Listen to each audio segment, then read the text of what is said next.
Might be alive. Full late night grin experience. Oh no, what's happened? Jeremy's. I'm concerned that Jeremy's like suggesting this ain't really bad. We're just doing a silly intro.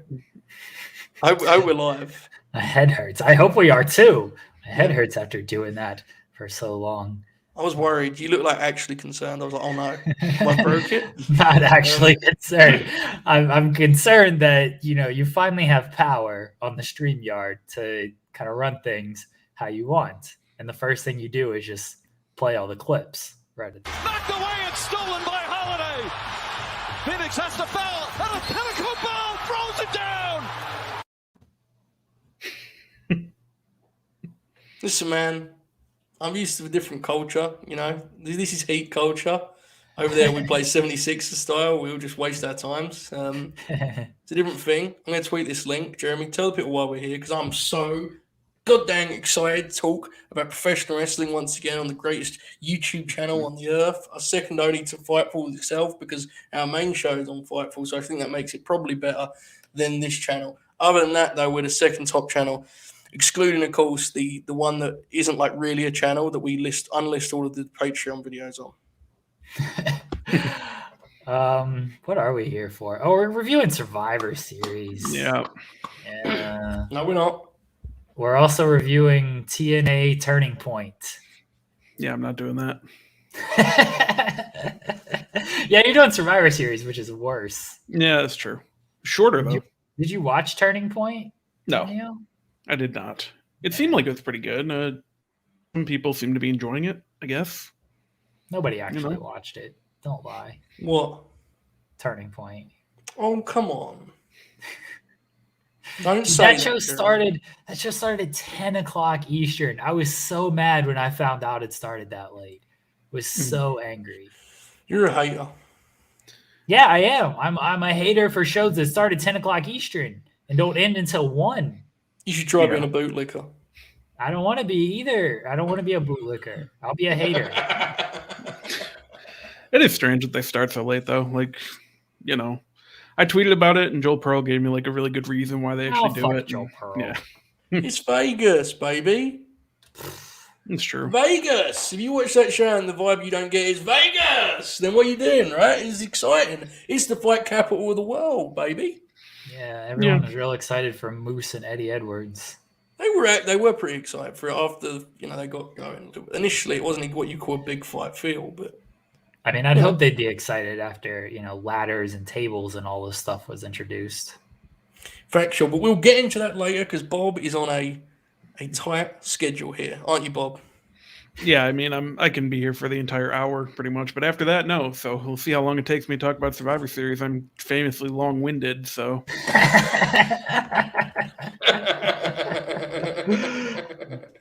Okay. We're here to talk about the Survivor Series, or Bob is at least. Jeremy's going to join in on that. I am here so I don't get fined. And did you watch Survivor Series, Joseph? Hell no. But I'm going to add inserts. I'm going to do little drops along the way just to make the content seem more kind of colourful. But I'm excited to hear what happened. I've not been on Twitter or anything. I have no clue what happened. Hopefully they give you guys an Easter egg or two along the way. I hope they didn't hit rock bottom and all that good stuff. Started with the kickoff show, O'Neal, Damian Priest, and Shinsuke Nakamura. Damian Priest got DQ'd. What'd you think? Yeah, I didn't see the entire match because I thought the Battle Royal was going to be on the pre-show, so I'm going to just skip this because I was playing Mario Party. And who are you playing Mario Party with? Let's talk about Mario Party. We play Mario Party sometimes with the couple other guys I live with. We have a Switch, so it's fun. You live with people? I do, yeah. I'm just not here by myself with the dogs. I legit thought that's how it worked. I don't know these things. I live by myself, Bob, Bob, I know you got a lot of notes in front of you. Don't let him hold your analysis, okay? Go ahead. No, I saw the ending though. I don't know, are they turning Priest and then I saw the replay. I guess he just got fed up with Shinsuke and Boogs, and maybe they're not turning him. I don't know. They've been hinting at a heel turn, have they not? He's been more aggressive. We no longer live in a world of black and white. Rather, the landscape has become a canvas of muted grays, where good is indistinguishable from evil, and renegades receive a hero's embrace. It is true. I mean, feel like the answer you guys are looking for. I'm not gonna lie. No, but like, he smashed a guitar, man. It's a heel move.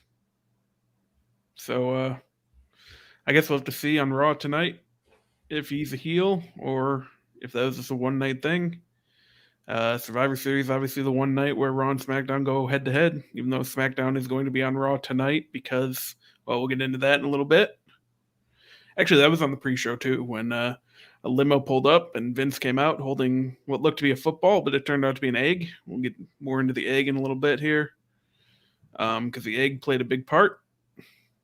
And but yeah, that was kind of my thoughts on the pre-show. I don't usually watch pre-show. Do you hear me? Any other thoughts on the pre-show? I was hoping O'Neal would just keep going with the review. He did pretty good, to be fair. He did go. Now, I will say, all bits aside, I've heard very good things about the opener.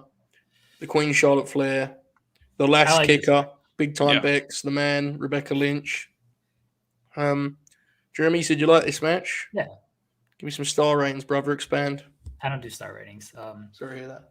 It was probably about 6.5, I think, is what I would give it. But I like this match because they worked it how I think they should have worked it. They obviously weren't going to go like full shoot fight or anything, but they had enough elements to make it seem like they legitimately hate each other, and they were laying it in there. It looked like Becky got her eye messed up on some of those shots, and the post-match interview looked like she was having trouble with her eye. And I don't know, Charlotte, how she looks, we'll find out tonight. But yeah, I enjoyed this match. They did what they needed to do. Becky won by kind of cheating, and Charlotte didn't really give a shit. What'd you think, O'Neal? Yeah, no, I kind of feel the same way. They it did kind of feel like a fight, which was nice. They weren't doing like a bunch of traditional wrestling stuff. Didn't start with a lockup, which I always appreciate because it's so rare that they don't start a match with a lockup in WWE. Yeah, I thought it was really good. It was one of the two matches that I was really looking forward to, and they delivered. So you can't really complain about that. And kind of interested in seeing where Becky goes next, just because, well, she's going to face Liv, but like I don't know how long they're going to draw that out for. Charlotte seems to have a path for what's next, and it's going to be interesting. What is Charlotte doing next? I think Tony's next up. They're both good programs. I don't know. I didn't see what they did at Survivor Series, but and this is not me even doing a let it play out or anything. History tells us that the way people are treated during these elimination matches ultimately means like nothing, which is part of the problem. So, Liv and Becky, Charlotte and Tony, they're good feuds, right? Mm-hmm. I think they're going to get Bob and I's friend, the Fiendess, back soon too on Raw because they drafted her, right? Tonight. Did anyone actually draft her? I think Raw did. Raw drafted it. I remember getting actively mad that she went below Karrion Kross. Oh yeah. And on that front, you can go fuck yourself, Bruce Pritchard. So that's good. Raw's got some players there. SmackDown, I think, is a really strange roster, but if you're going to do it, get Tony Storm over, get Shotzi Blackheart over. So they're good signs. I'm glad the match was good. Still remain a little bit confused as to where they're headed for Mania. Bianca and Becky, I get it. I understand the story, but I don't think it's really the play. I feel like that's where they're going to go anyway, though. So there you go. I definitely think that's the program. Here's the thing. I think there is more juice to this Charlotte and Becky story. They're never going to tell the story this way, but Becky said a few times, she said it leading up, she said it afterward, but Charlotte has never gotten the better of her, never beaten her. I don't know if that's true. I'm sure that she beat her on some shows, but it seems like the big fights, Becky has won all of these matches. I feel like you can tell that story at some point of Charlotte almost being an underdog in the situation. I don't know how much fans are going to buy into it, but at least it'd be something different for Charlotte, who has accomplished everything of this is the one mountain she has not been able to topple, beating Becky Lynch in a big-time match. I think the story would actually work better if she just didn't do that, though. And then you use that to turn her a different direction. Does that make sense? Yeah, that's fine, too. Oh, no, absolutely. So what you're basically saying is use that truth to tell some kind of story. Yeah. I don't think the best story is Charlotte overcoming that. I think the best story is her failure to overcome it, making her completely reshape. Which I think, look, I'm not trying to be a dick, but it's probably time for Charlotte to get like a new lick of paint or something different, right? Mm. Her kind of losing her mind over not being able to beat Becky and kind of going into that thing that she had a little bit a couple of years back where she kind of seemed like she kind of seemed nuts, you know, when she was going around kneeing Ronda in the face and stuff while she was handcuffed. She's screaming all the time, just fucking hitting natural selections left and right, doing moonsaults and hitting people with her elbows. Yeah, she's got to stop with this moonsault. It sucks. Yeah. I think, no. you know, there's something to be done with Charlotte is what I'm getting at. But there you go. Oh, I agree. And like, it doesn't have to be, the story doesn't have to be her overcoming Becky. I just think you can lean into this story more and just do something with it. Just so it's not just Charlotte's the champion all the time. And that's all she does is has the title or chase the title. Like you can do something different with her based on this story. Because I think Becky is trying to push it because Becky's really good at this. Big time Bex. Yeah, whether or not they listen to it is a different story. Fair. Bob, anything else on the opener? No, I enjoyed it. What was next, Jeremy? I don't know what the card was. The men's 5-on-5 elimination match. This match sucked. What'd you think, O'Neal? Yeah, I mean, I didn't really get like super into it. You know, Kevin Owens just kind of abandoned his team Because he's smart. allegedly walking all the way to Jacksonville as we speak. Yeah, I don't know. Like, it's weird because I like, you know, the majority of these guys, but sometimes these elimination matches just don't click for me. And yeah, I mean, I didn't really like this one. Like, Seth being sole survivor, I think is fine. Just gives him another accolade, and he's probably next up for Big E anyway, so it makes sense. But like, I'm so glad you said that because the other day I saw a picture of Seth Rollins wearing one of those funny things that he wears, you know, as a bit. It's And I called was clothes, like, Joseph. I was like, this is close. If only he had like another hollow achievement they could list by his name, you know? He was a sole survivor last year. No, but I was looking and I was like, what if he had another sole survivor victory? Then maybe like I would care. Does that make sense? yeah. So they figured it out now. I can't wait. I'm so excited. And the sole survivor thing in general, like, is weird to me because really, who cares? Who remembers it after, you know, the week after the event? Like, Orton's done it 3 or 4 times. I He don't didn't do care. it last year, Jeremy. He sacrificed himself last year. Oh, right. Whatever. I don't care that he was the sole survivor. Like, I think it was smart to have him win just because he is next for Big E, and you want to try to make him look strong until he beats Big E, and then it sucks. But that's why, like, him winning, I was fine with it. Sole survivor or not. I'd rather him be a sole survivor than the other guy also surviving with him. I mean, really, Jeff Hardy winning would have been good as well because the crowd really still likes Jeff Hardy. And Bro, that's crazy, man. they do nothing with him, and he's still like the most over guy on the roster. Yeah, because I mean, it feels like he could just, you know, have a program with Roman, just like He could walk into a program with Roman, and it'd be fine, even though Jeff hasn't won a match in decades. Just do the one match at day one, and then move on to whatever you're going to do at the Rumble. Like, people would love it. I'm not dismissing it because it's awesome, and that's like I always say the skill of professional wrestling is connecting with people, and Jeff's always done that so well. But like, do you guys fully get it? Because I have to tell you, I have no understanding of it at all. It kind of fascinates me. Like, I get what they like him, but he's legitimately like a top 5 most over talent for them. It's kind of wild, right? Yeah, I mean, because he's a champion from the 2000s and stuff. That's their whole roster. Yeah, I mean, Edge is kind of the same way. Like, Edge was, look, whether you like Edge or not, he worked on top of their cards for a long time. It's true. He main evented WrestleMania. He was, you know, Jeff had like a couple years where he was a top guy. The rest of the time, he was more over than his push.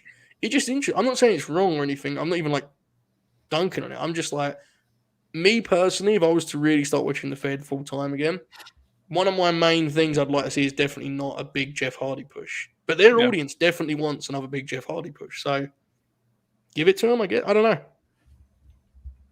I think they should give it to him. Listen to your audience. Like, I mean, it might not be. I have no issue with Jeff Hardy, and the fact that like he actually is over makes me want to see the push. I'd rather them push Jeff Hardy than I don't know, whoever, like the other guy that was in the final 3 of this match, who the crowd doesn't care about and sucks. Exactly. See, The great confirmed shoot often says, and this is factual, it's really hard to hate someone when they're over. It's factual, right? Mhm. Like, Yeah. I can think objectively that a world title run for Jeff is kind of dumb, but if I watched it and the people were into it as I think they'd be, I'd probably like it, you know? It is Right. what it is. Yeah. Anything else on the Survivor Series? Well, I just think, you know, of the 9 eliminations this match, 3 of them were count out, and you know, you probably don't have to do that. Like, They're that- so afraid of just beating people. The Lashley McIntyre double count out sucked. So yeah, I don't bad. care if like one of them gets counted out, like Lashley gets counted out. You don't have to pin him, but like doing a Is double Bob's there. phone going off? It's Is very it? frustrating. Yeah, whoops. knock it off, O'Neal. Be a My bad. professional, Bob. We give you the big spot review in this show. But Confusing yeah, very no, much.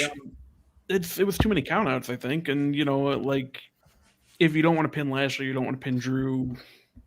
I mean, sometimes you just have to do it, right? Like because the double Yeah. count out there just is dumb. Yeah, that's fair. What's next? I don't know. What was next, O'Neal? I think the Battle Royal was next, but do we want to talk more about the egg first? Because Go ahead, do the egg. yeah, so like I said, you know, Vince had this big egg. Everyone came and celebrated when he showed up. Shit rules. He took it into his office with him and had it on display all night, kind of explaining to Roman that, you know, it's an egg from Red Notice, but it's the actual egg. It's not a prop. It's valued at $100 million. You know, big deal. I was also trying to tell Joe this last night, and he, I don't think, believed me. Can confirm. The What? response- There was this egg, and he just didn't believe you that there was this egg? I Yeah, didn't explain. understand. I got like a 90-minute nap during the middle of this show, and I woke up to multiple messages of just people being like, "This is fucking the worst thing ever." I didn't really understand what I'd missed. And then I asked Bob, and he explained in great detail the egg, and I was like, "What the fuck, Bob? What are you talking about?" And it's true. All of it's true. All right, let's get into the egg here, Neil. So he's got it. He explains the Romans 100 million, and then later in the night we find out that make it make sense, O'Neal. They're not. I'm going just sorry. I'm just you know, okay. Okay. You can carry on. All right. So then later in the night, it's just stolen.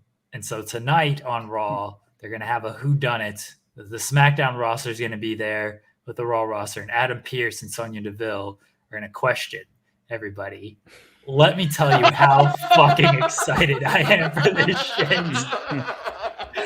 Dude, That I'm rules. so excited for this. That sounds like that actually does sound like mid-90s WWF, you know, where Yeah. it's just bullshit and Yes. oh, that's what I fuck, you know it's want. gonna be, right? It's actually gonna be Alexa. Oh, you think so? I think it's That's gonna be actually Miz. it. Miz. It'll be one of those two, right? Like, it'll be a return or something. Yeah. Yeah, that makes sense. Fuck all hell, man. Imagine Alexa hits that like spinny DDT thing she does to Vince McMahon. And he gets color. Oh, God bless. Now we're talking. I'm so excited for this because look, WWE is what they are at this point. I don't tune in for the wrestling. I tune in for the bullshit. This Yeah. egg mystery bullshit. Yeah, it sounds I'm hilarious. completely for it. I Completely legitimately for may it. watch just for these skits. To be honest with you. It's gonna be great. It's gonna be fucking. See, that's great. definitely what's happening. Yeah, that's what they said. That's the Oh, only thing they've God bless, advertised is man. this egg mystery.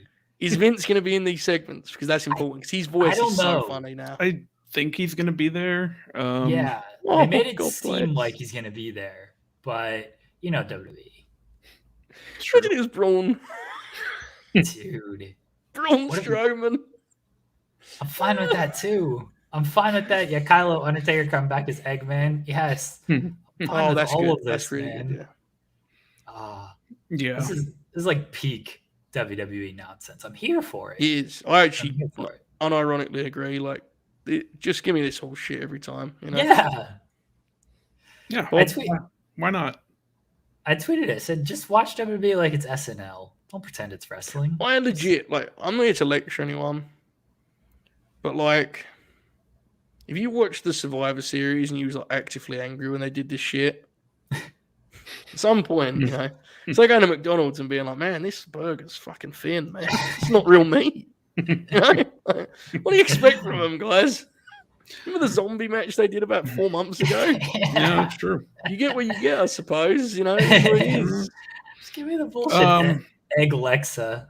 good. Oh man, That's I'm a good so one. all in on this being Alexa's return. The lights go out and she's just sitting there with the egg and then she vanishes again. Oh, tremendous. I'm all for this bullshit. What do you think it is, O'Neill? Man, I think it could be an inside job. Could have been Adam Pearce, man. He's been. I don't trust him. Fair. It's because he blocked you on Twitter. He did. Yeah. Why did he block you? I don't know, man. You know, Yeah, you're kind of all an I am. asshole. I'm nice to everyone. You know, You could probably get our pal Cher to get him to unblock you. that's true. I like Adam Pearce. I think Thank you he's very good in much. his role. It's But very he nice of you. He did block me, so Okay. Right. Anything else on the egg, or should we move on to the next match? no, we can move on until we figure out what happened to the egg tonight. Okay, I'm good. so excited. We do a live stream. I hope they do like interrogate everybody. Like they just sit them down, interrogation room, and just ask them questions like, "What if it's Hornswoggle? He's always the payoff to this stuff, right?" Oh, oh no. You're right. Yeah, that would probably be it. It's true. I'd actually have more respect for him if it's just Hornswoggle and they bring him back for this pop. Yeah, there's a lot They, of you could do a lot of funny stuff for this. It's they did actually a gonna thing.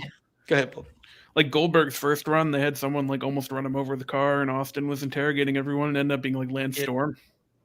Yes. I was gonna say like my initial comment was gonna be it would take skill to not make this like not funny when they reveal it. But the more I think about it, the more I think it would just be like I was gonna say names, but I don't know if it still works there. You know, like Sami Zayn. It's like sure. You know, when it was Rowan who tried to kill Rowan. Exactly. Yeah. Yeah. That would suck. They do stuff like that a lot. Okay. What's the next match, Bob? Next match, Bob.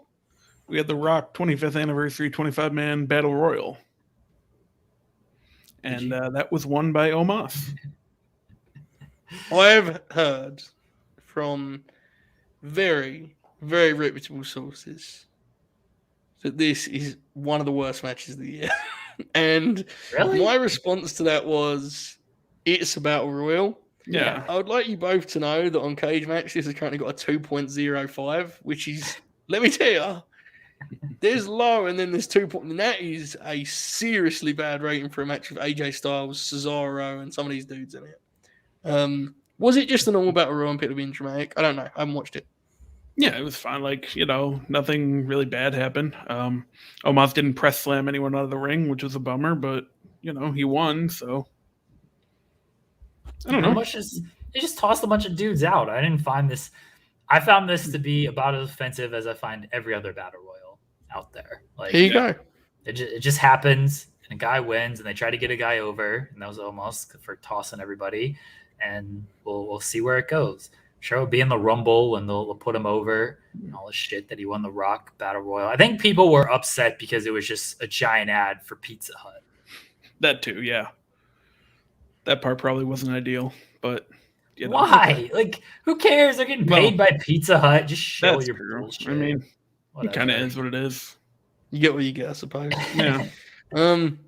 Anything else on that before we move on to a match that I wanted to watch, but I've been told isn't worth it? Anything No, else? that's fine. We can move on. RK Bro versus the Usos. Oh. I kind of expected this would roll. It's- Was my like guess, and because I was kind of around like a little bit when this one was on, and there was tweets saying it was actively bad, and then apparently the finish was great, and everyone was just like, it was fine. And it has a 6.49 rating, which I think, considering the talent involved, is objectively disappointing. You know?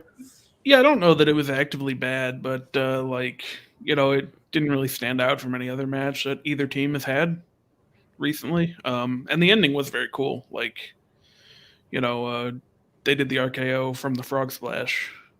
And that's cool. I mean, you can kind of tell it was coming because they stayed on the one camera for a long time while Randy kind of got in position. But it was a cool ending, I guess. And, you know, inoffensive match for the most part. It probably could have been a little better. Jeremy? This was a match where it felt like they knew they had this cool ending, and so Orton just told them, we ain't got to do a bunch of shit. All everybody's going to remember is this ending. Yeah. And so that's what they did. The Usos are fascinating in that, like, I think they're objectively awesome. if you just watch their like mechanically what they can do.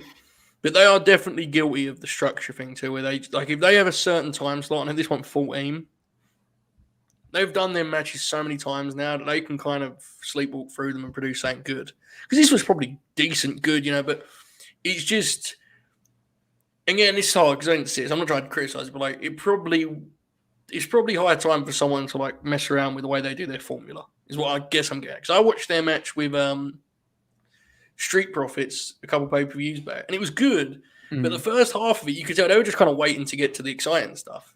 Yeah.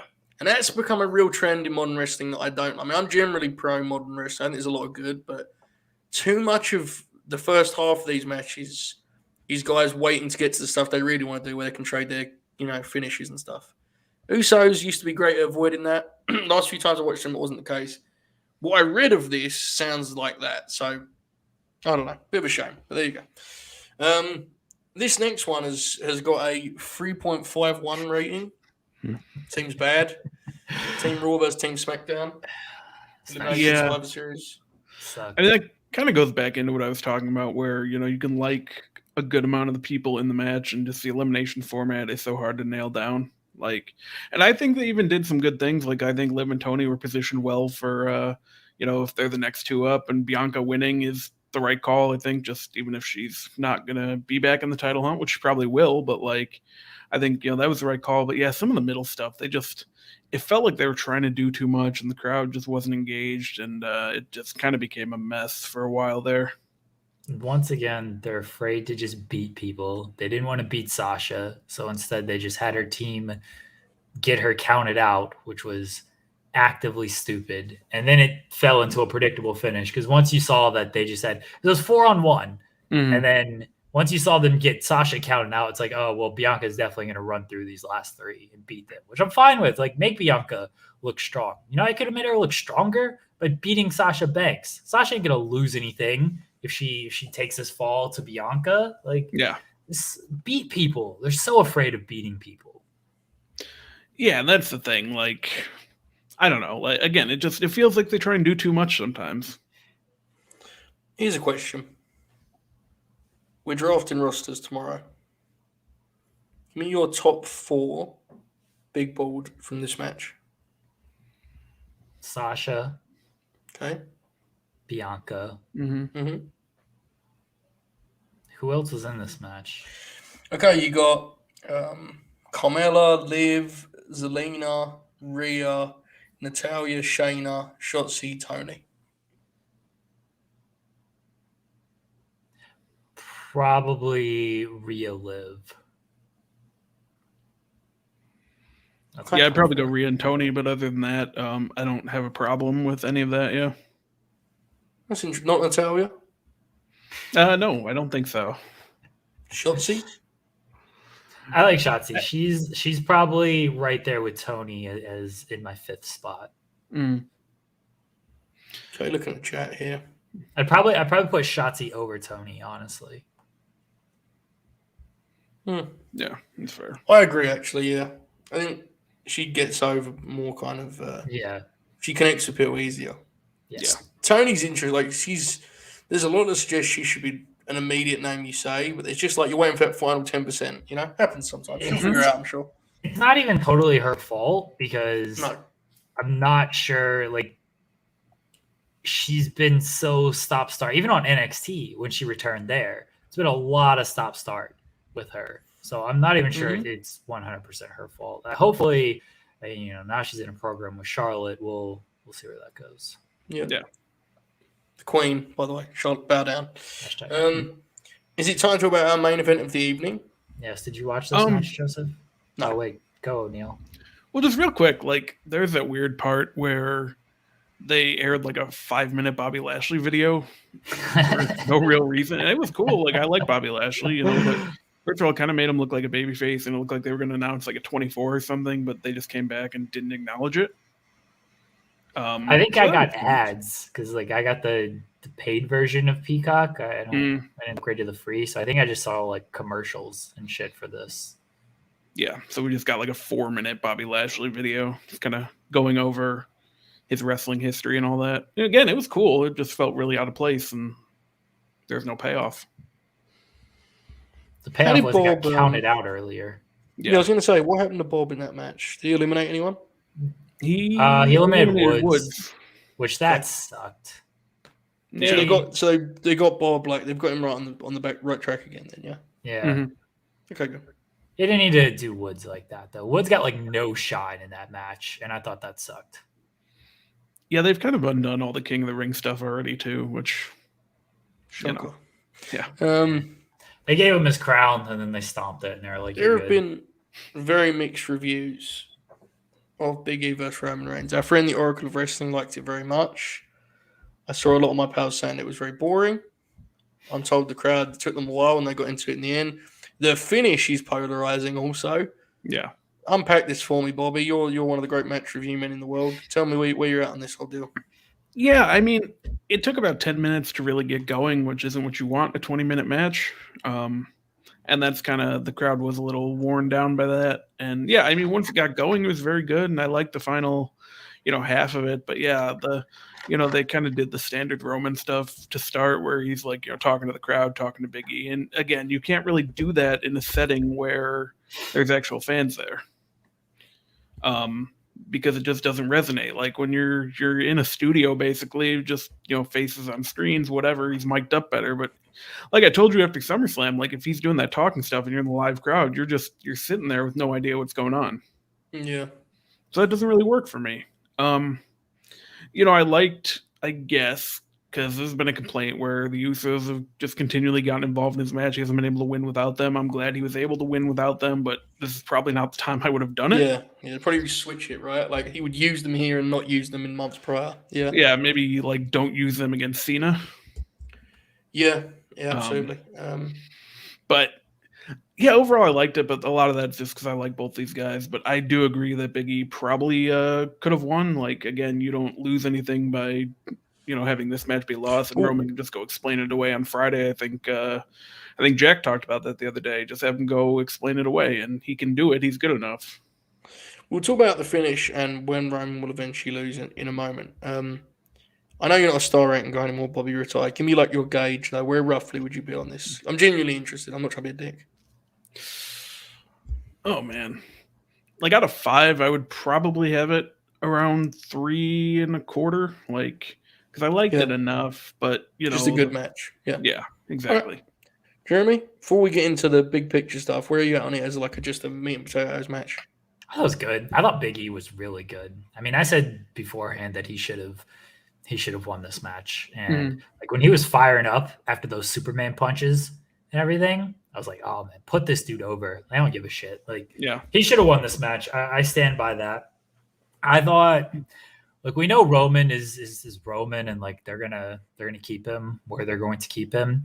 I thought this match meant more for Big E because you know how that system works. Is they're like, if this match is bad, who are we gonna blame? Like, what happens if this goes awry? Is Big E actually the star we think he is? I thought Big E came out of this match for the better, and I think that was kind of the goal. I mean, I know how he lost and everything. I'm talking in terms of like WWE eyes. Like, did Big E do enough to prove that, oh yeah, he can hang with a guy like Roman? And I think this match showed that he could do that. And hopefully that's good things for him moving forward because he should be a very strong champion. He should beat Rollins. I'm very scared that he's not going to, but he should keep going forward as a champion.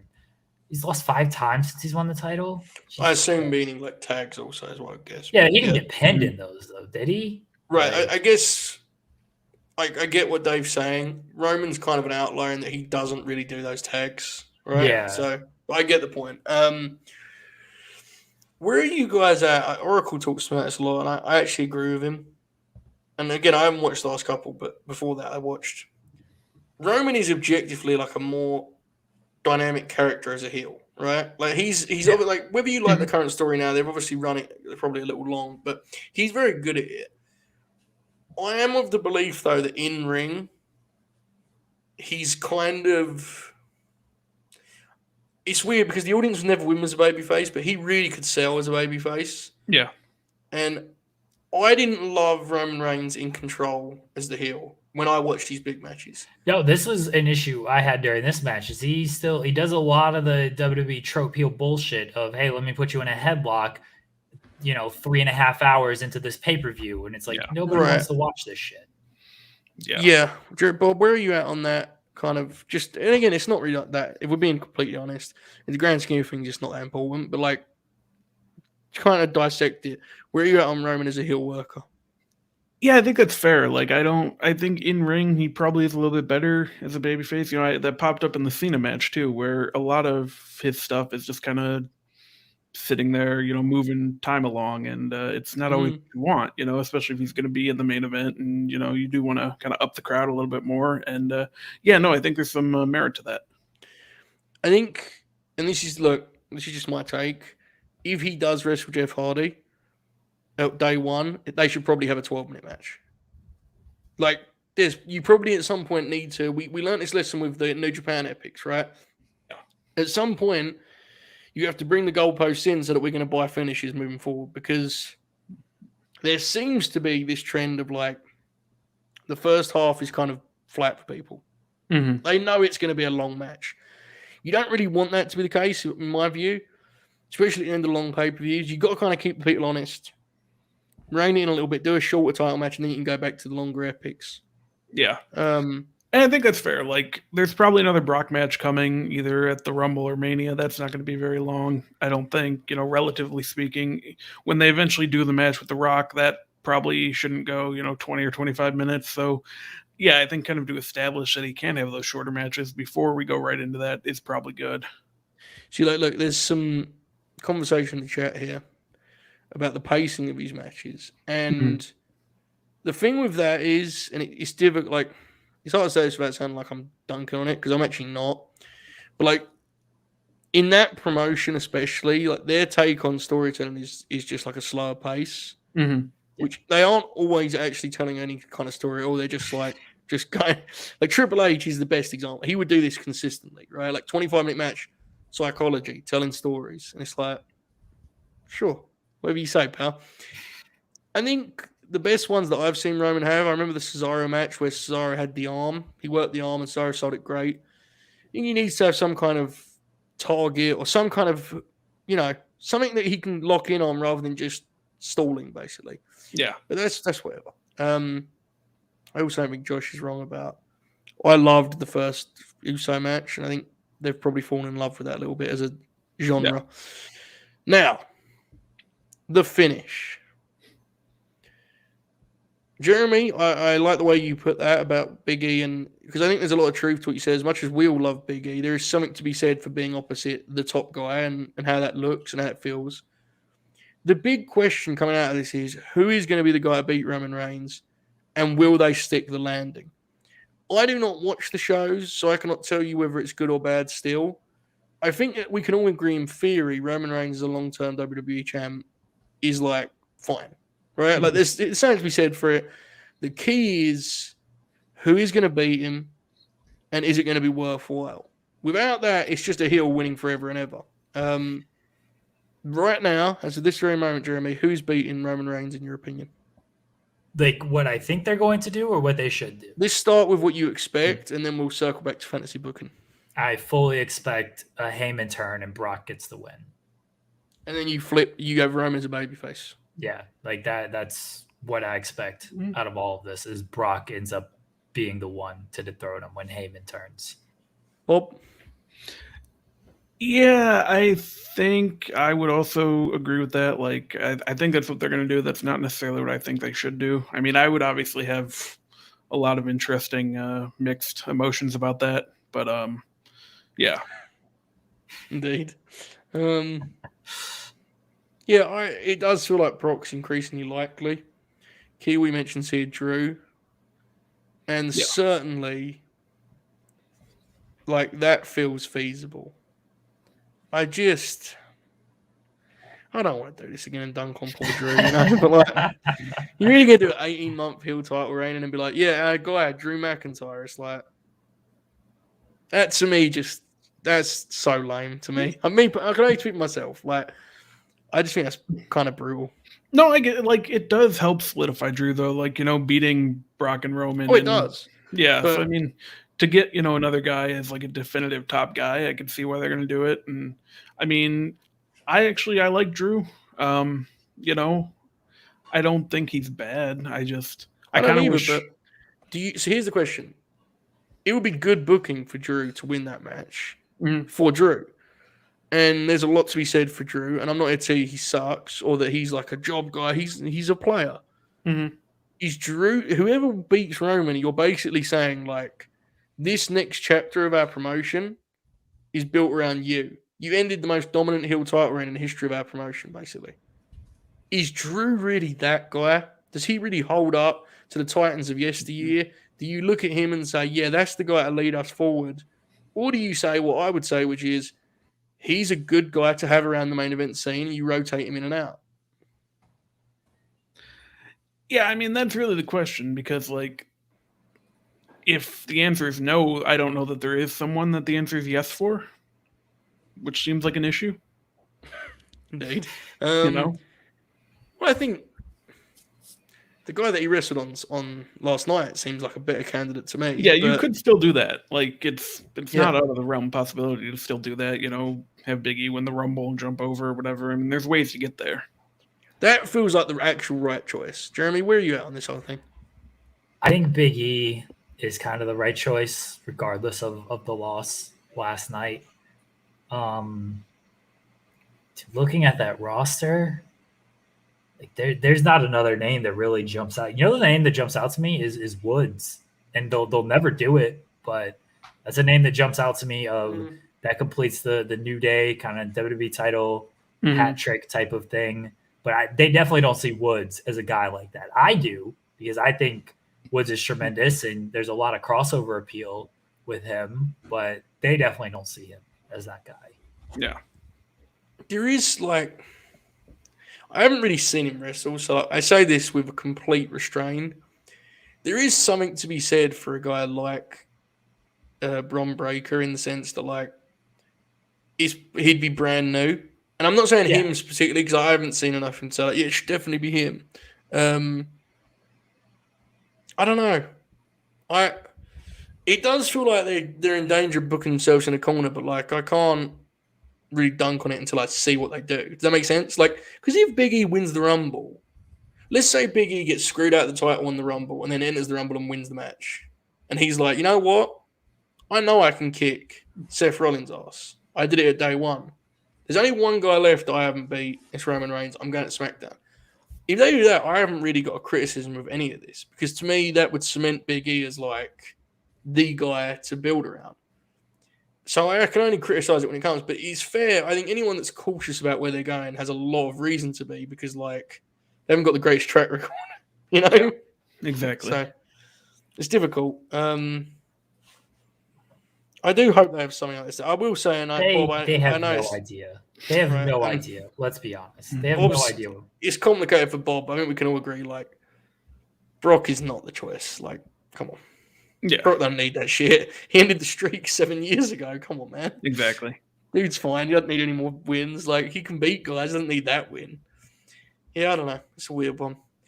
I'm with you on like just having Braun Breaker come in and do it and immediately establishing him as kind of your top guy and giving him that big push right off the bat. That's the only guy, because you look at the names in NXT and they've tried to throw a lot of stuff out there and I don't think like a ton of it has stuck. They don't see Carmelo as that guy. I think that's about the only other name that sort of like jumps out as potentially maybe that you actually watch NXT, O'Neal. Like, is there somebody from NXT that could potentially do it? No, I mean Carmelo and Braun Breaker are the only two people in NXT who actually like seem like they'd be ready in time, like for this to even be like a feasible argument. And I don't think either of them are going to do it though. When do you do this? Is the other question. Because, Joseph, you're talking Big E wins Rumble, you do it at Mania.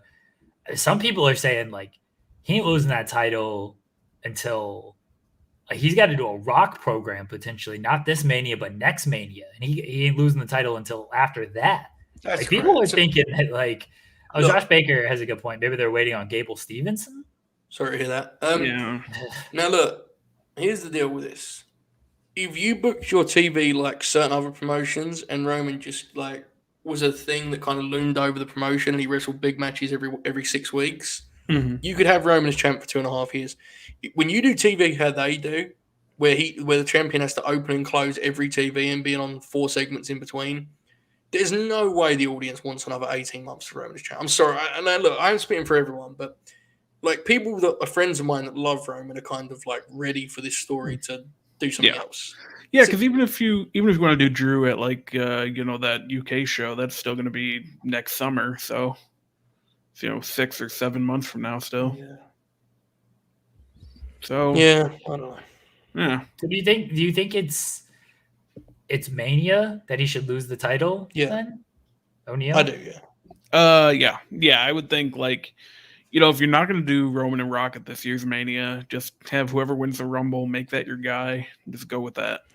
The Rock thing is so hard too because like if you can do the Rock match, you do it. Like it's obviously mega, but it's also a pain in the ass because if you're waiting to get to Rock, like Rock can't really beat Roman because then it just makes your promotion, like it makes the roster look even worse, right? Yeah, like he beats everyone for 3 years and then Rock comes back after a decade off and beats him. It's like, to me, that sucks so much more than any of it. But then alternatively, if Roman beats Rock, it's like, so then what have you waited for? Maybe that shouldn't be the title is what I'm getting at. Yeah, that's the thing. I think if you're not going to do Rock and Roman until next year's Mania 39, you don't need to keep the belt on Roman that long. And that program never needed a belt. It was like never about the world title. It's a marquee match and it looks good on a marquee and on a poster. And there's obviously a story there, family and blood and everything. Like it's not like it's just looks good on a poster. There's some actual meat to it and everything, but it's certainly the meat is not, hey, it's for the title. The Rock's coming back to dethrone this person and take the title back for his family type of deal. How you listen to a lot of interviews, Jeremy? How real is the kind of lingering question of Roman's future regarding what else he'd like to do with his life? Because I don't know how old he is, but he's been a top guy in WWE now for legitimately like 7 years. And if he wants to act, I don't think anyone could begrudge that. Like, you can go and do it. Is that a real thing to discuss? So Roman is 36. So it's not like he's really that old. He did say, and this is very curious. I'll actually find the exact quote. I don't want to misquote him on this. He was on 36 is, he looks incredible and it's certainly not old, but it isn't like if he wants to be a leading man, I would guess he's going to probably make that move like relatively soon, Yeah. So here is the exact quote. It wasn't Fallon actually. It was Michael K's show. And he was asked about going to Hollywood. He said, "We'll have to see. I think there are going to be some moves made here pretty soon. There's always speculation with contract talks. That portion of it is my business. People who dive deep enough, I'm sure they can uncover and turn enough stones to figure out the time frame. That's something I want to dabble in and gain more experience. I want to use the tools I've learned." So, and then he just talks about like transitioning to Hollywood, and he says like it's a young man's game. He's taking a lot of bumps and everything, but he feels he's done enough in WWE that if he goes to Hollywood, he can be successful there. This stuff about like there's always speculation, but contract stuff, and if people can turn enough stones and figure out time frame, makes me believe that this contract is kind of up sooner rather than later. And when it is up, there's going to be something worked out to where he's more on a part-time role. That's exactly it. He could easily demand the Brock contract, right? Yeah. And, he's going to be, I think, very highly of Roman as a performer. He's going to be a fascinating piece of wrestling history when he does become one of those guys, and we can kind of look at his full-time run front to back. Because, like, good Lord, what a weird, interesting time he's had. He's main evented like 5 WrestleManias, and 4 of them, the audience decided before they started they didn't want to watch. Like, he's had one of the strangest careers you could ever imagine, and I think a lot of it isn't his fault. He's incredibly good at what he does. It's just been weird, and in a lot of ways, he's kind of the face of much fan resentment, which is kind of fascinating too. And again, that's not on him; it's just is what it is. But he'll be interesting in that regard. It's something to think about. If he is going to be a part-timer soon, though, as Cheesenet said, they better get ready to do whatever they got to do, because him just keeping the belt and going and doing movies and shit and going full Brock would be incredible. So there you go. Yeah. Yeah, that's a conversation worth having too, that I was actually having with Jack Crosby the other day. What does it look like if Roman goes and acts, or Becky and Sasha go and act? If you lose two of those three, who's next up? And there's not a clear answer, which not great. I mean, women's division, they at least have Bianca. Yeah, Bianca at least comes in and fills one of those roles. They had Rhea for a bit, especially after the Rumble. The women's division, I feel like the women are you'd be easier to rehab the women that are kind of floating right now. Yeah, that's fair. The men, it's more challenging. Yeah. They've beaten Montez Ford's interesting. I don't know if they see Montez as that guy. I don't either, but he's interesting to me, Yeah. Something to him as a player. I'm with you. I've always thought Woods could do more. He'd be fascinating as an actual full-time top guy. Just be interesting to see what that looks like. But I don't know. I mean, their approach to it is probably we'll just cross that bridge when we get to it. So we might as well do the same as viewers. But it certainly is an interesting time in the World Wrestling Federation. Now, I would like to make this a new bit that we only do when Bob has to review WWE shows. Right now, I would like everyone in the chat who watched the Survivor Series to give it a mark out of 10. Jeremy Lambert, you go first. What would you give the Survivor Series? I like 2 matches. It was too long. I'll give it a 2. 2 out of 10. Yeah. Bob? I mean, I did like 2 matches as well. I'm a big Omos guy, so I'll give him that one also. I think it was too long, but they do have me at least a little curious as what this stupid egg stuff's going to be. So I'll go 4.5. It's fine. Yeah, but the egg stuff is more for tonight. Yeah, that's true. Dude, it rules so much that Bob described a 7-8 and was like, I'll give it a 4.5. The EP has also given it a 2. A 2? Again, Yeah. Wow. Well, a big part of it, I don't like how they do Survivor Series. The brand versus brand stuff isn't for me. How would you do it, Bob? Just Team Roman, do that kind of thing again? Yeah, I'm fine with that. Why not? That's what I would do. What, you're not into it being the All-Star game? No, not really. The elimination matches, you can do it like that and it's fine, but maybe if you're going to do it like that, you'd have... Just to explain, because this is one of my favorite bits. That is now what the Mecca has rebranded it. It's the All-Star game of WWE. And every time that shit hits my timeline, I'm like, who likes the All-Star game? That's kind of the other thing too, right? Yeah. Do you watch it really?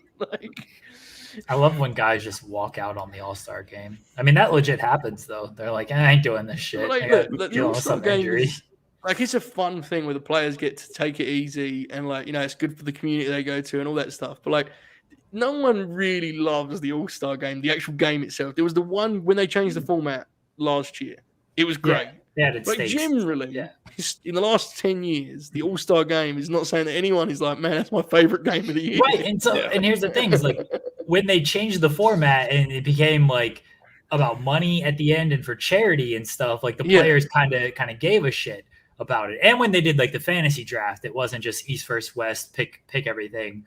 When they changed that up, that's when the players and the fans cared about it a little bit more. WWE is the complete opposite, where it's still just East versus West format, no actual stakes. It pops from here. I agree with Bob. I actually would like the team thing too. I'll be real with you. I think the brand thing can really work. You just need to do it in a world where the draft is different. It can't be 6 weeks before Survivor Series. Yeah. When they first brought the brand split back in 2016, that Survivor Series match was awesome. Because you knew what brand everyone was on, because they'd only just got those. They hadn't been on brands the whole time. You need to change it so that you have trades that we can kind of make note of, rather than just doing one draft every year where you switch the whole roster. It's confusing, it's dizzying. Make us relate wrestlers to their roster, and you'll have a better case, I think, in the grand scheme of things. But that's just me. You know, I like Survivor Series that. seems to have been a hit. I'd do pick teams. Don't do that champion versus champion stuff. Do the champions pick their teams. Mhm. Like give Biggie a team, give Roman a team, and he gets to draft. And you know what? He can draft from SmackDown, so he could draft Kofi and Woods. That's he thanks to wanted that. Yeah. Yeah, because I wonder how much differently we're talking about this show if it's, the Bloodline and two other guys against, New Day and two other guys in the 5-on-5 match. Yeah. like The 5-on-5 is kind of fascinating because, like, I don't think I'm talking out of turn to say that most of them are bad. Like, historically, like the original ones are terrible. yes. The best ones, generally, other than 2016, which I adore, the one I just mentioned, the best ones are the ones where they have a stake and a story, right? Like, Mhm. so the one with Dolph comes to mind. The one where Bischoff and Austin have their whole shit going on. Yeah. So maybe the real play is you go back to try to write like some sort of story around the match. I'm like, and you guys know me. That's not really my thing. So I'm not saying I would love it. I'm just saying we have seen them do find creative ways to tell these stories. This feels like an awful uncreative way of doing it. Is what I guess I'm getting at. So there you go. That was the Survivor Series. Bob, I think you're about done, pal, right? Yeah. No, this was a lot of fun. I'm glad we were able to do this. And yeah, thanks, guys. Thanks, Bobby. Bye. Thanks, O'Neal. See you Wednesday. Good Bob, bless him. So, Jeremy, Joseph. did you like Turning Point? Let's not do like a formal. Let's just talk. Did you Okay. like Turning Point? I thought it was fine. Again, I didn't like that it started so late because I was expecting it to start at 8. I'm on this, Joseph. I'm very mad You're how like so this mad about fucking this. show started. That's dude. when the UFC main cards start, though, Jeremy. Yeah, because I love that. I love staying up till 10 o'clock for a UFC show. Would you prefer if they played Face the Pain at Oh, the start of it? that would have been so much better. Dude, honestly. imagine like highlight reel of like the inspiration, like Cassie hitting like spin kicks while Face the Pain played. That'd be awesome. What was your favorite match of the night, Joseph? My favorite match of the night, I'm looking at my notes here, I would say was Ace Austin and Chris Sabin. Yes. Okay, we're on the same page there. Okay, good. So that was the opener, and Yeah. I have to say, like, Chris Sabin is just what an outrageous. He was. I mean, his knee was. He tore it like twice, like 7-8 years ago now. Right? Remember, it was a big thing, and everyone was kind of like, he's done. He had the run in Ring of Honor, which was good, and I liked it, but it certainly wasn't Motor City Machine Guns at their peak. In this Impact run, he's been awesome. He just looks like he's completely figured out how to wrestle at this point in his life and maximize what he has left, and it's still real good. This was, to me, Jeremy, kind of like peak, and I'm not saying it's a classic, but to me, this is what I want from like junior heavyweight, cruiserweight, X Division wrestling. He was up pace, but it wasn't like a car crash. Yeah. The stuff still stuck. It all looked good. It was paced really neatly. It wasn't showy in a way where like it left the rest of the card with no chance to follow it. It was just a really nice match that set the stage perfectly for everything else, which whether you think they followed it or not, I mean, it was our favorite match, but whatever. On paper, I don't like him beating Ace Austin, but based on the story they're telling about, I beat Chris Sabin, I get it. And Chris did a really good job of spotlighting Ace throughout the match, so it didn't really hurt him much. I really liked it. I haven't really got much else to say. Jeremy, what about you? I mean, we both have favorite match. What do you think? Yeah, it was my favorite. I'm with you. I didn't love that Chris Sabin won. I assume Ace gets that win back. Maybe at Hard to Kill, maybe some type of stip match. I don't know. Yeah. But he's got to get that win back at some point. If not, then it makes less sense that Sabin is going to win. But I would invest more in Ace Austin. Like, it looked like they were going to put the title on him at one point a couple years ago. I think D'Amore even said it, or Dreamer said it via D'Amore, that the Tessa stuff, they were going to get the title on Ace, and then things kind of went awry there. And then since then, like, he's just kind of been in this tag team thing with Fulton, and it seems like he's right there every single time, and they just don't pull the trigger on it. And I'm a little bit worried about that because Impact's track record with this stuff ain't great. And I mean, I don't know if Ace Austin is like fleet bound or WWE bound or anything, but when you got these guys and you have a chance to make somebody, like you got to do it before the crowd just stops caring. And that's where I'm worried about. And Chris Bay's kind of in a similar situation. But I'm worried that they're just late when it comes to pulling the trigger on these guys. Right. So according to Fightful's little, contract expiration, which obviously that stuff is often from like interviews with wrestlers themselves, where sometimes they're being kind of cavalier and just talking, right?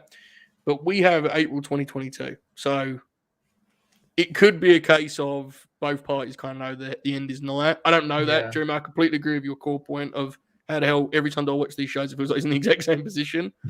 I have to be honest, and I say as someone that thinks pretty highly of him, I worry a little bit for him in an AEW right now because that is... It's a very loaded roster, and it's tough to stick out. And he's a guy that, like, he'll have real good matches, but in terms of an actual push, I don't know. They've got a lot of options right now. So, but, if I'm Ace, like, he's still very young. If I'm Ace, I'm probably, let's assume that the April date is correct. I'm probably sticking around. I'm re-signing for maybe like a 2-year deal and then hoping that, like, in that 2 years, they actually, now that you've committed 2 years to them, they will commit to you and they give you that run.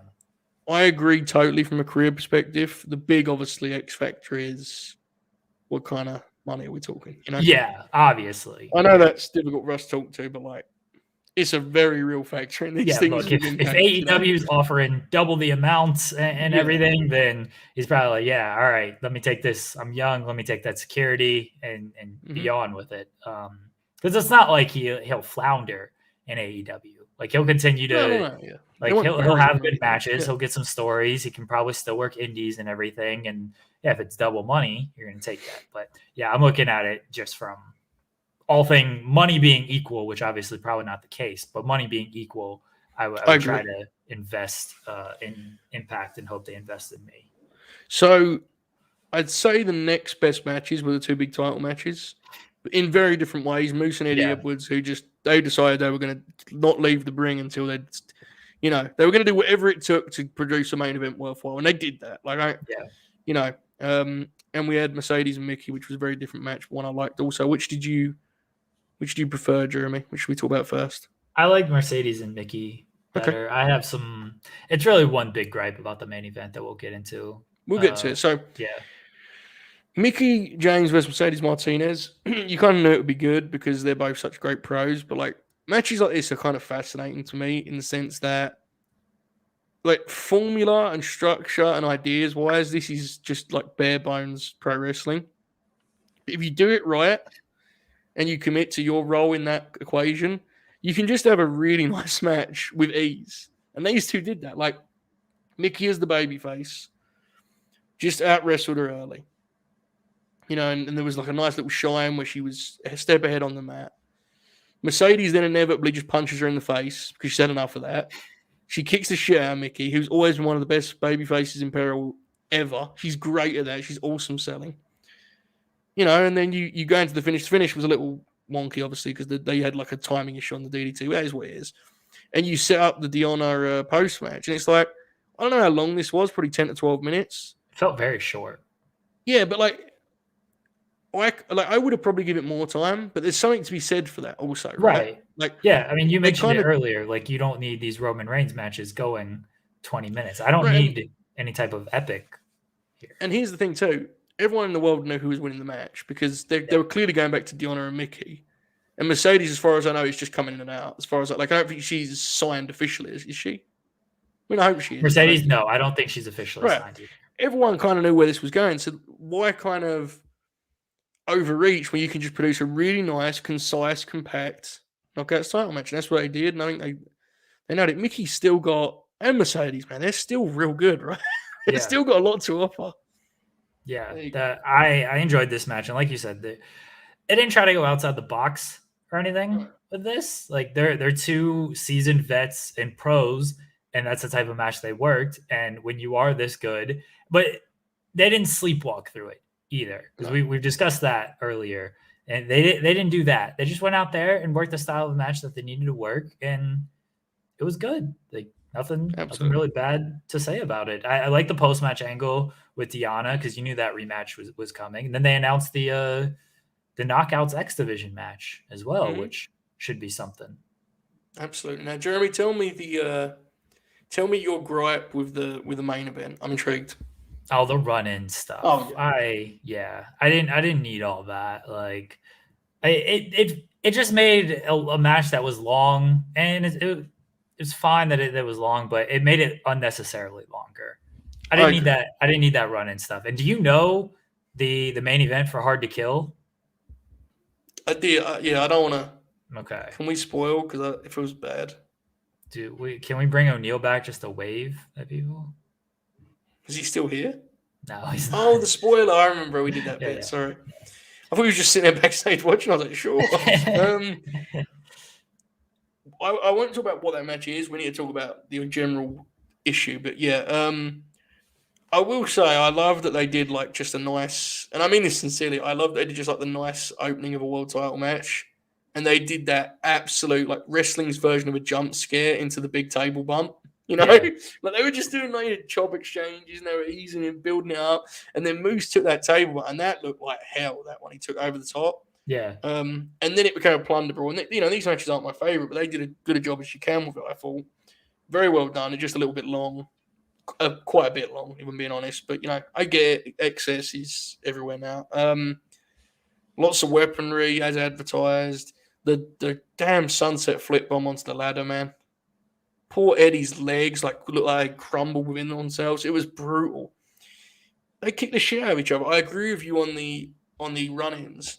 And I think it's worth saying that, like, whether you love this promotion or you hate it, I think anyone that's being objective can agree that it's a wrestling promotion trying its best that still really lacks true viable top guys. Yeah. And that doesn't necessarily mean guys that are stars from outside that you bring in. It means like Chris Bay is a perfect example of where if he had been imagine just remove all history that's happened, okay? Imagine Chris Bay had been the world champion in Impact for a year. He is a talent that would demand the wrestling world kind of say, listen, that's their guy. I view him as a star. You know, he's as good as the guys that are stars on the other channels. And I think there's parts that Moose definitely has some of that. Some of the other guys involved in this picture, I think, are very valuable and very talented. When you're trying to be a major league promotion, that's what you're trying to, portray. I don't think they should be as high up on the card as they are. And, you know, we haven't talked about it. We don't really need to. Morrissey and Cardona's match, to me, was just, WWE mid-card match on a pay-per-view. Yeah. And that's fine. I think we both like Cardona especially, but it's just they're lacking top guys that the viewer that doesn't watch every week can say, I could see him main event in an AEW pay-per-view. I could see him being a top guy in other promotions. You need that because without that, you very much feel secondary, which I think is saying Impact's been struggling with like the whole time they haven't had, Kenny or whoever. I like Cardona in a different setting than Impact, and that really just says GCW. Because in Impact he's doing the Matt Cardona thing, right? Like it doesn't feel fresh, it doesn't feel outside the box or anything. And at least in GCW, that's what that felt like. And Morrissey, I can leave him. He's whatever. So I didn't need that run in. I don't need what they're building to with that. But as far as, Moose and Eddie Edwards goes, yeah, they didn't tell me the crowd cared about this match to start. And by the end of it, they certainly did because they were bumping their ass off and doing some dangerous shit. And, the crowd's gonna enjoy that stuff. Moose winning, obviously, that was really never in doubt. But like they turned around, more power to them. Overall, it was a good match to cap off like a fine show. I think the other big thing from this show, unless you got anything else about Cardona. I have some. Oh yes, sorry. I get what you mean about that particular thing. No, I'm good. That's about it. Yeah. Yeah. I think the other big thing from the show was Jonah Bronson Reed debuting and attacking Josh Alexander to delay Josh Alexander's stuff again, which I still don't feel great about that. But building heat, brother.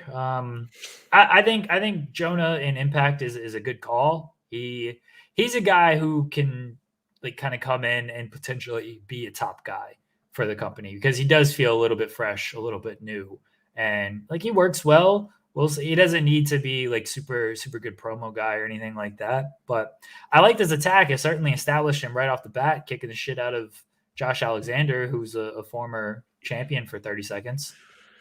It's really hard for me, Jeremy, because I think the angle was done well. If it took place in a different promotion, and what I mean by that is, I love the blood deal. That is awesome. But like, how do I put this? Impact probably needs to adjust the fact that the people that are attending these shows don't seem to be the kind of folks that are watching shows like this and know everything that's going on in the wrestling scene. Because when Jonah came out, the reaction was just like, dude, these Vegas shows, these people aren't wrestling fans. That's what I'm saying. So yeah, like the Vegas shows they've never done well. It's just like they're in Vegas. It's something to do on a Saturday night, and so they show up. Like that's how it's always been. Whether it's ROH running these shows or whether it's Impact running these shows, this is how the Vegas crowds have always felt. It's different for WWE because it's WWE. They're running a lot more stadiums, people as well. Shit. Yeah, and same with AEW. Like AEW does fine with Vegas shows because if they're traveling, they're going to see AEW. People aren't traveling to go see Impact. You're just getting like local people just coming in off the strip on a Saturday night. Yeah, it feels like I need to adjust that because I kind of felt bad for him in that no matter how you portrayed it, you could tell that the people didn't really fully know how to react. Yeah. And the angle was good. The idea was good. It's just, I don't know. I have a lot of problems. Firstly, I don't know why. I understand he's probably doing like a tribute to the Japanese wrestlers and like the all caps name, because he's a big fan of Japanese wrestling and that's like a thing, especially for the big villains sometimes. But I feel like Jonah Rock is a much better name than just Jonah. But Jonah, all caps. Go off. He's fascinating, man. I don't know where I'm at on him. I've never known. This is not me being like a Fed bootlicker. I didn't know when he worked there. He has moments where it's like, wow, he's incredible. But then I never quite. Like this angle was great for a big badass, but I never quite buy him as that. Which is, I'm sure he could kick the shit out of me. But like he never quite clicks for me as like a big monster, He always just seems kind of like a big old friendly, cuddly bear. And I'm sure he's not. I'm sure he'd like to kick the shit out of me for just saying this. But whenever I see him presented as like a really formidable, dangerous top guy, I just never buy it. And that's like, I don't try to be, he seems like a really nice guy. do you get what I'm saying? Yeah. I don't any edge from him. Like it frustrates me. And I think that's obviously what he's going for here. And we will see if he'll be able to kind of pull it off. Because based on the interviews I've listened to, this is something he's wanted to do.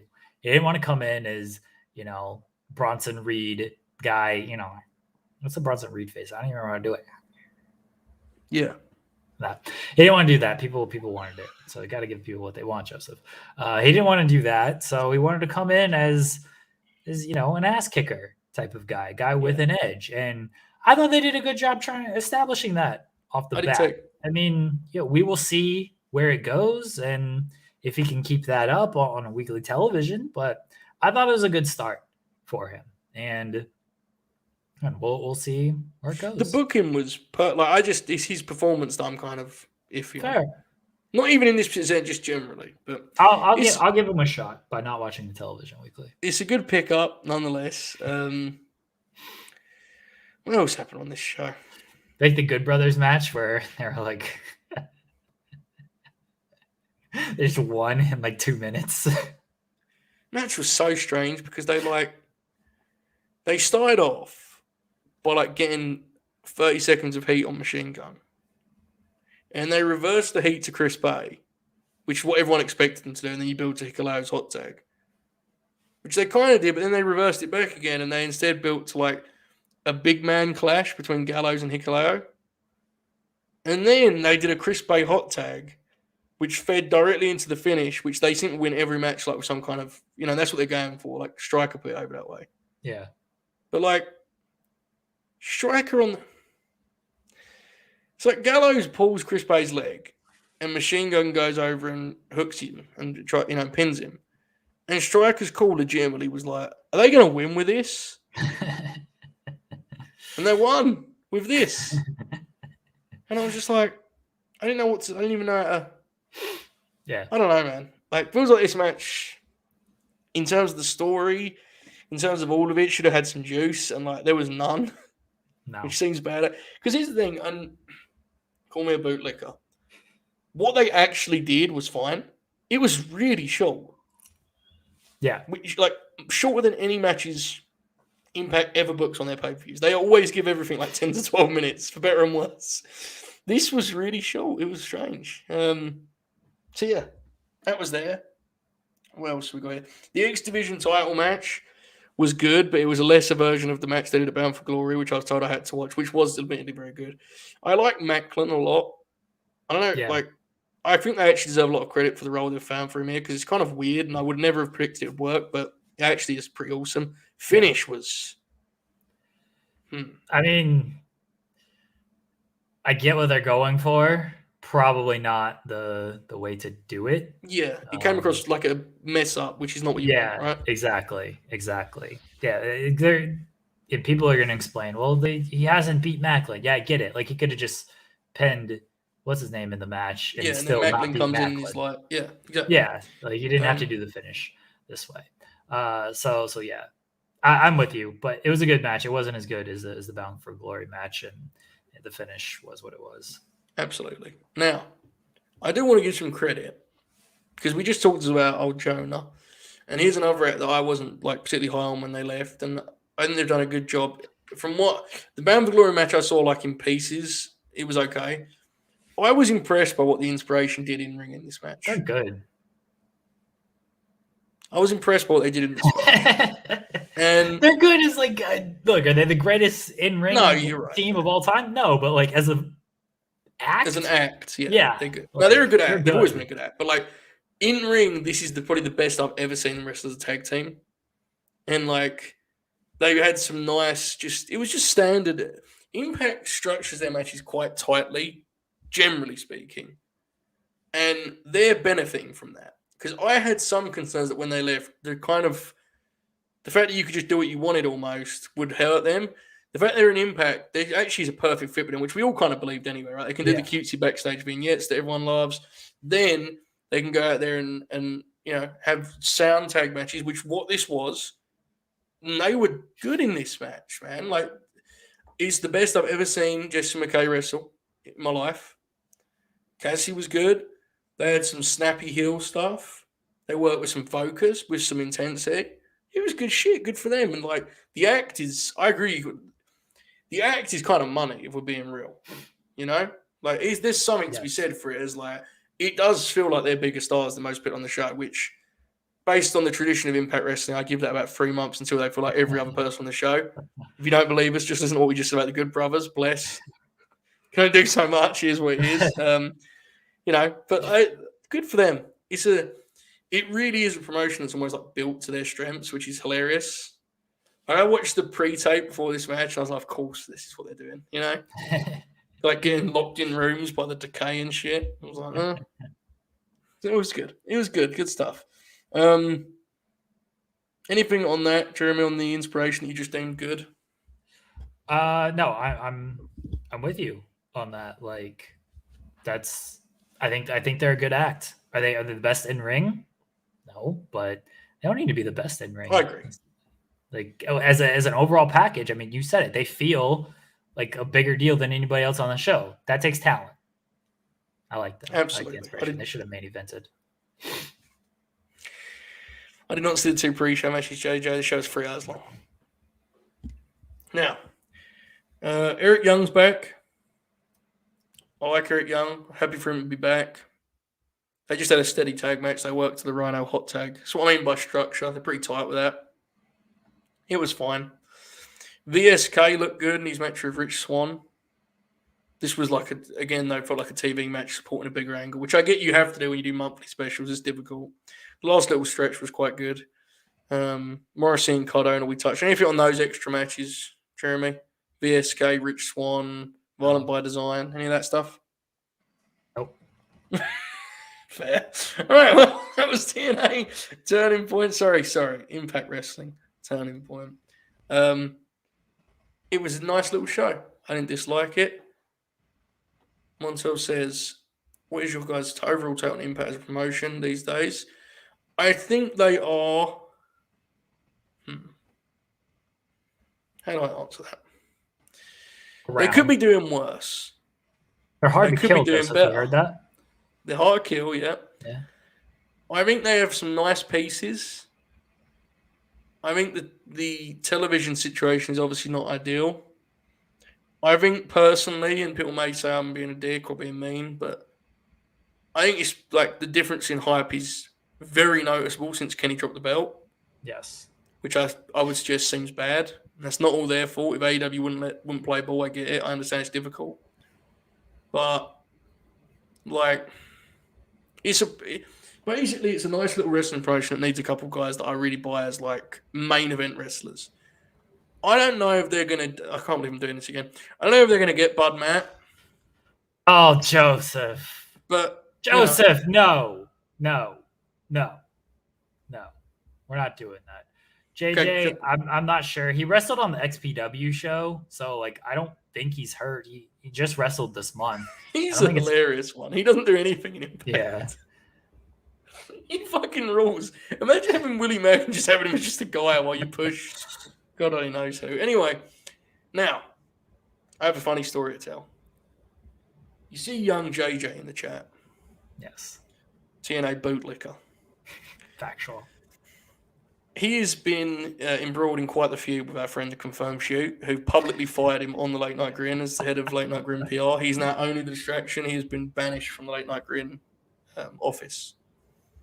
And the Confirmed Shoot woke up on Sunday morning to an I1 clip in response to this video. And Shoot immediately assumed that Bud Matt had debuted on TNA Turning Point because obviously why else would you send an I1? I can tell everyone that 2 days later, Confirmed Shoot still does not know why JJ said he won. Doesn't have any understanding of it.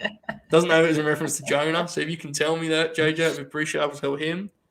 So yeah, I mean, there's a lot to be said for that. I assume that it's just Impact Turning Point happened and JJ was fired up about it. That's probably like that's legitimately what it probably is. He's about to answer here in a second once the video catches up, but I assume that's what it was. It's just that's what happened. Thanks. I did want to talk about another thing that I meant to bring up with O'Neal, but to me, it's like, no, it's like such not a big deal that I forgot about it until now. Were you disappointed that The Rock didn't show up at Survivor Series? Can I be totally honest here? I couldn't give. It means so little to my life, Dwayne Johnson showing up. I couldn't care less. I think objectively they are buffoons for doing what they did and making people expect The Rock, the biggest star in the world. But like me personally, I have no interest in seeing Dwayne do his promo. Like that's just me. I'm not saying it's right. Like it's a big deal. But I have no interest whatsoever in seeing him do a Rock parody in 2021. I'm sorry. Do you care, Jeremy? Like, in your heart? Like, I mean, seriously. Like, if The Rock showed up, I would have been completely fine with it. I like The Rock. He's great. Sure, I like him too. Yeah, but, I mean, the last time he was on television, that segment with Corbin. Exactly. The crowd still loves it, so bless him. But that shit ain't aging too well. And, I didn't think he was going to show up because all the reports said he wasn't going to show up. And then this is where you get into the situation of, well, they're really leaning into this stuff. So what are they doing here? And then you as wrestling fans are like, oh, they're working with the reports and Roman saying he hasn't heard anything. And The Rock, like legitimately The Rock saying, I'm not going to be there. Like he's Magic Johnson. And like, these are real comments and people are like, oh, he's showing up though. They're working, brother. They're working. And like, that's how people think. Like, I didn't think he was going to show up, but was I intrigued at the end? I was like, oh shit, The Rock's going to come out. Yeah. They sold me on a little bit of intrigue. And then when it didn't happen, I was like, well, you know what? They said it wasn't going to happen, so I can't be too mad that it didn't happen. Look, man, it is objectively funny that they did like a whole tribute show to him, and he was just like, "I'm good." Dude, I'm sure there's reasons, but like it's funny. He was filming in Australia. That was the report that came out beforehand that he wasn't going to be able to be there because he was overseas. Well, they couldn't get a video package, man. Like they couldn't get a video package from The Rock, like just a message. They couldn't. The Rock's on Cameo. Hold on, is The Rock on Cameo? Could they not have gone on Cameo and just? I think they got money. They couldn't get a cameo from The Rock. I think that Rock realized. This is just a guess. I haven't spoken to Rock in a while. I think he realized that the people hate when he does the satellite stuff. So he was just like, you know what? I'm not doing it. I agree with you. He's not on Cameo, by the way. Dwayne Johnson Jr. of the NFL Atlanta Falcons is on Cameo. Wait, someone in the NFL can do Cameo? Apparently. What the fuck is this world? You can stop policing that shit, man. Take their money for them. I'm totally with you that like for The Rock, it probably was. I'm either going to be there in person or I'm not. Like I'm not going to send in a video and disappoint fans that way. But I still think that they could have at least got like a video message or something just to appease everybody. I don't care if The Rock wanted to do it. Like just tell them, look, man, we got to give these people something. We're building this whole thing around you. We got to give them some type of message from you. It's embarrassing. And when you're in any place, you should not like tease The Rock and not deliver. But New York City, probably would have not done that. I completely understand. I can only give you my honest response, which was, who gives a, the Roddy Strong where he spins around and he goes, who gives a fuck? You know that video?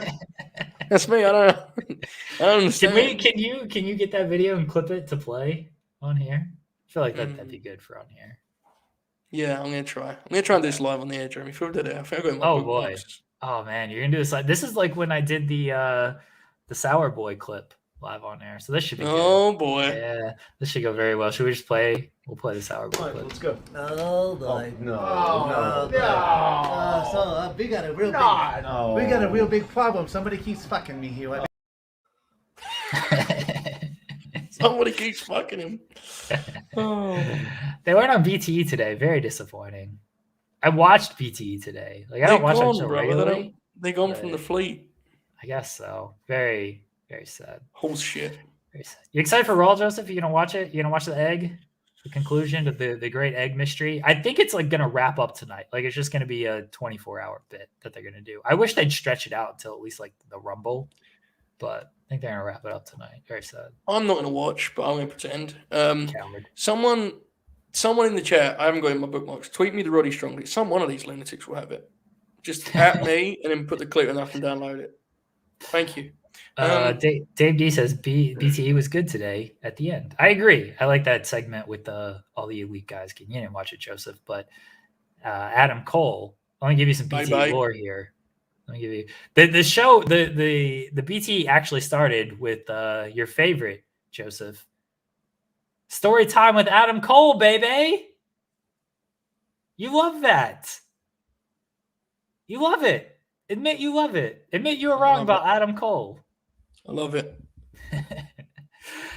Adam Cole handed Kenny Omega a Monster Energy drink, and this is how Cole died when he signed with WWE. He drank a Monster Energy drink, and Omega was very worried that he was going to die if he drank this Monster Energy drink.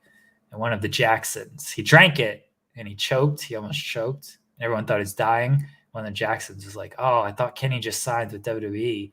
And then Cutler said, "I thought Kenny died like Adam did." And they yelled at Cutler. It's good shit if you like actually watch it and you know like the BT lore and everything. It's good stuff. You seem very impressed by it. It's good stuff. Was The Rock on BTE? No, they didn't tease him either. They should have.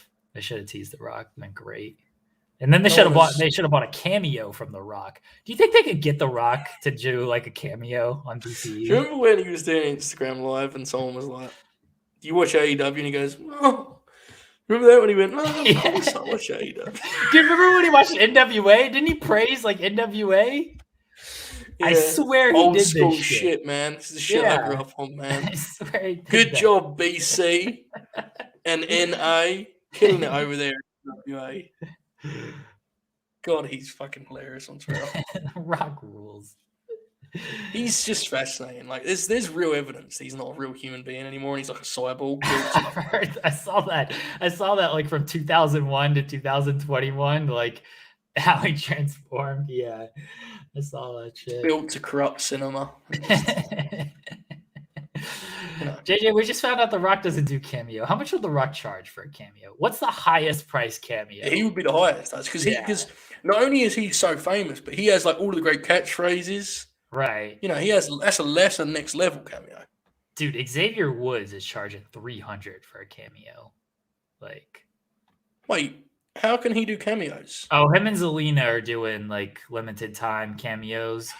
The WWE people can do limited time cameos if WWE makes about 90% off of it. Pieces of shit. Yeah. Yeah.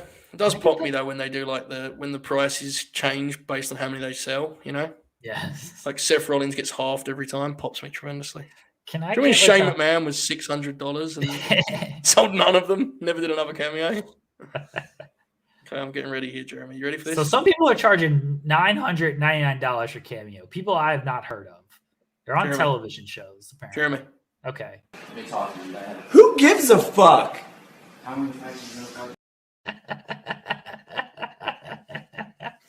Oh, wow, man. Dave, thank you for that. That's incredible. What a piece of art that is. One of the great. So now if he came out, if you'd have hit, Smell What the Rocky's Cooking and Roddy Strong came out, I'd have popped. Jenna Jameson's charging $999 on cameo. My God, that's a lot of money. It's the most polite way possible. That's a lot of money. How much do you think Magic Johnson is charging on cameo, Joseph? Too much. Just found out Jenna Jameson charges $999. $1,500. He's actually the price is not listed because it's unavailable right now. Bootlicker. Very sad. I think $999 is like the most you can charge. Fair. Well, he would be that then. Dude, a cameo from Magic Johnson. Imagine wanting one though. Seriously. This is why Rock would be so incredible, is because at least he isn't just the fame, he has the razzmatazz, he has the promo, he can call you a candy ass and all that stuff. Dude, I just want Magic Johnson like reading O'Neal tweets. There you go. And that's different. That's something special. Yeah. Like the soup one. Just eating soup, ends video, 2-second clip. All right, just get Magic to read the lyrics to Dynamite's theme.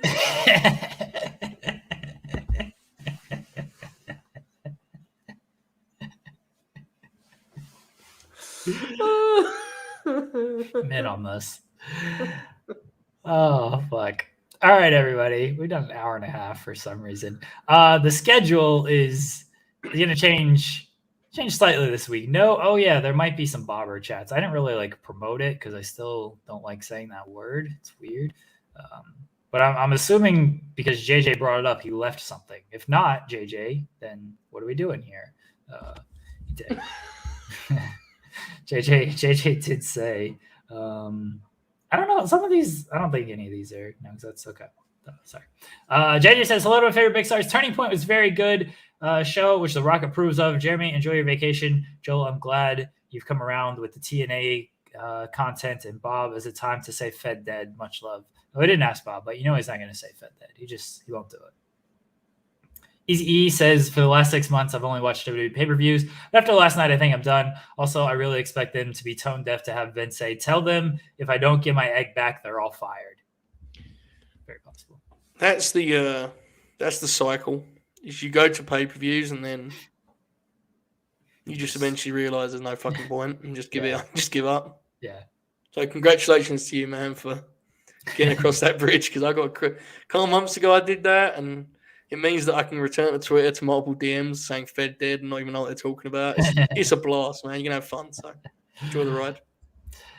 All right, let me kind of let everyone know a little bit what's going on. No Twitch this week unless Joel Pearl's running it, so probably no real Twitch stuff this week. Tomorrow, Joseph, Jensen, O'Neill are going to do some TNA stuff, right? What do you Yes, do?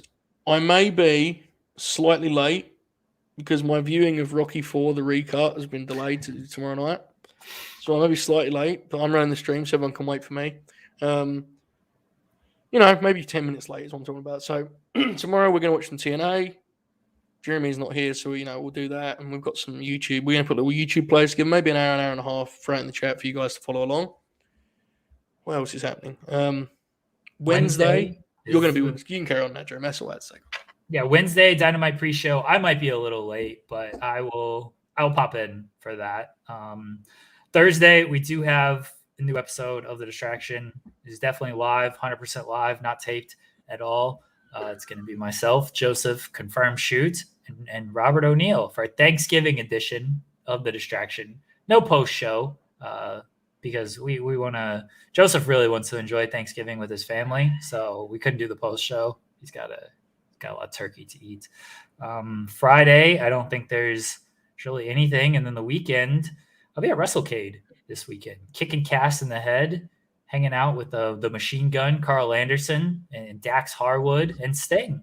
And Buddy fucking Matthews. Yeah, he's going to be there too. He's going to kick the shit out of Malachi Black. I'm actually really looking forward to that shit, seeing it live. It's going to roll. Yeah. So the weekend, I will be at WrestleCade. And then next Monday, we're going to again do the review show. Is there anything to review? I don't know, but I should be around for a show of some sort next month. I believe your idea was that you guys would just kind of do some WrestleCade, and I would sort of. Yeah, I'll try to get Cass on here, and we'll just kind of bullshit about stuff. Yes. But I'm technically on vacation starting in about an hour and a half until next Tuesday, and I'm going to enjoy it, and I cannot wait. Oh wow! Yes, have a good time. Everyone's in safe hands. Clearly, I won't overdo the clips and the bits here. I'm very worried about this channel and Joseph's hands. I'm very worried about other things in other people's hands. Yeah. Jeremy Lambert, when he clicks onto tomorrow night's TNA stream. All right, let's go. Oh, no. So we got a real big problem. Somebody keeps fucking me here. Oh man, I'm scared. I'm very scared. This website falls apart without me, Joseph. This whole thing just collapses if I'm not around. Sorry to hear that. Fightful Select's fine, but every other aspect of this website just downhill. Seems bad. Yeah, I'm one of the pillars, Joseph. I'm the second strongest pillar. Or as Jim Ross says, one of the pillows. I have a quick story before we go. My brother he lives vicariously through my action figure collection and pretends he isn't interested. And he has been actively bullying me for the last 6 months to buy MJF or Sammy Guevara, who I want neither of. And I would like everyone to know that today he just bought me MJF and it just showed up and I was just sitting there opening it and he was like, there he is. So you have it? Where's it's too far. Oh. Now, I want everyone to know though, I'm not getting carried away. Headcanon in the figure fed, he is simply Roderick Strong's mouthpiece and nothing more. Okay, I'm very clear about that. That's very good. Did I tell you my Orange Cassidy figure has a broken shoulder? No. I'm gonna get it. Hold on, I'll be back in a second. Depends what the offers are, Dave. I'm open to ideas. It's actually an awesome figure. That's why my brother most wanted it, I think. So his shoulder does not move. It won't go into the pocket. That's fine though, because you can just do the thumb. Yeah, I know that. That's the pose. He just stays with the thumb, but that's not ideal. No, see, he can't go into the pocket. There's a big when you get into the figure game, and Jensen probably has. He wouldn't admit it, but he probably has a lot of headaches. But it's the quality control element of action figures is very scary. Yeah. Like you'll order an action figure. And it'll just have some great big fucking mark on its head, and it's like, that's useless. Throw away, Don't want to see it ever again. You've got a broken shoulder. Seems bad. Yeah, his arm is just in a sling. Fortunately, it's Orange Cassidy, so you just do the thumbs up, and it's okay. But if I wanted to put like both hands in the pocket, I can't do that. Yeah, it's not ideal. Yeah, it's very I don't sad know, when I tried to do it and realized that doesn't work that way. Sorry to hear that. Oh well. Anyway, that's the update on how my figure fed's going. My top Okay. star is currently sidelined with a broken shoulder. Okay. Just going out on a sad note, but there you go, folks. TNA tomorrow. We're going to watch some Speaking total of sad non-stop notes. action, folks. Get ready. Bye, everybody. TNA. TNA. TNA.